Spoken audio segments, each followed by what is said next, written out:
សួស្តីបងប្អូនទាំងអស់គ្នាថ្ងៃនេះយើងមកបញ្ចូលពីដួងនេះបងថាដួងនៅពេលដែលគាត់ហូបរបស់យើងមិនក៏ខ្ទិះរបស់យើងណែនហើយហូបទៅវាអត់មានទឹកនៅខាងក្នុងហើយដួងរបស់គាត់មិនក៏ហូបទៅវាមានទឹកខាងក្នុងហើយយើងមកបកស្រាយបាទដួងពេលខ្លះបងធ្វើតែបន្តិចថ្ងៃពេកត្រឹម40ទៅចូលចិត្ត42 43 45ថ្ងៃអី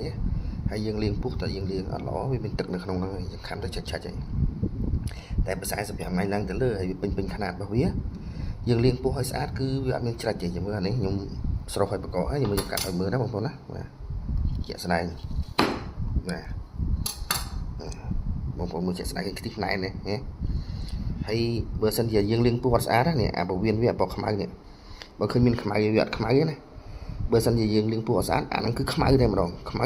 ចំណៃហ្នឹងហើយនេះគឺខ្ទិះឡើងណែននេះឃើញទេបាទកាត់ឲ្យបងប្អូនមើលណាវាណែនអញ្ចឹងណាហើយសួរថាវាមានទឹកអត់មានទឹកទេបងប្អូនអត់មានទឹកទេបាទណាហើយគឺឃើញក្នុងខ្លួនរបស់វាទេអត់មានខ្មៅទេបងប្អូនជាក់ស្ដែងមើលឃើញសាច់ខ្ទិះណាបាទនេះ